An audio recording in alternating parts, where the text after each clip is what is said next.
దోహద thank you thank you thank you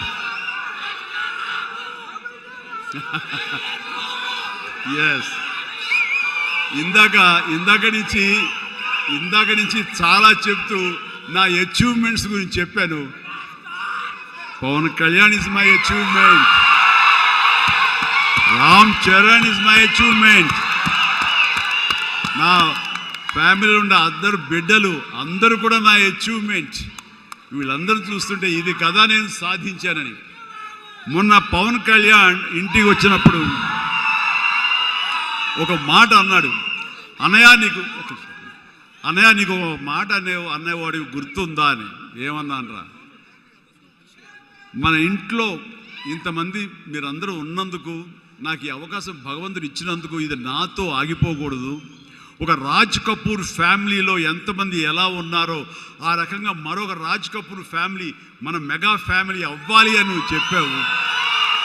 ఈ రోజున చూస్తుంటే తలుచుకుంటే నీ మాట ప్రభావం, నీ మాట మంత్రంగా ఈరోజు పనిచేసి మన ఫ్యామిలీలో ఇంతమంది 90 ఉన్నాము, 10 మంది దాకా ఉన్నావు అంటే కనుక నీ మాట పవర్. ఎందుకంటే నువ్వు చాలా నిష్కల్మషంగా అంటావు, అనేదో కన్విక్షన్తో అంటావు, అందులో ఎలాంటి పొల్యూషన్ ఉండదు కాబట్టి దానికి బలం ఎక్కువ అన్నయ్య. మంచి మనసుతో అంటావు, పాజిటివ్తో అంటావు అని కళ్యాణ్ బాబు అంటే అవును కదా అనుకున్నాను.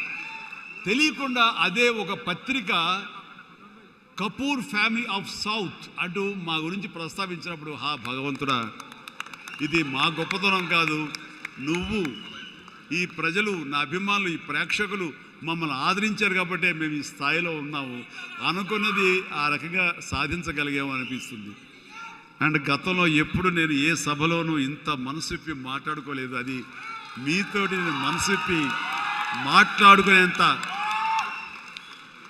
ఆప్తుల మధ్య ఈ ఆప్త సంస్థ సంబంధించి నా గుండెని టచ్ చేశారు. అందుకు నేను లోపల నుంచి అది తన్నుకు వచ్చింది కాబట్టి మనస్ఫూర్తిగా నా కుటుంబ సభ్యులతోటి, నా వాళ్ళతోటి నేను మాట్లాడుతున్నట్టుగా అనిపిస్తుంది.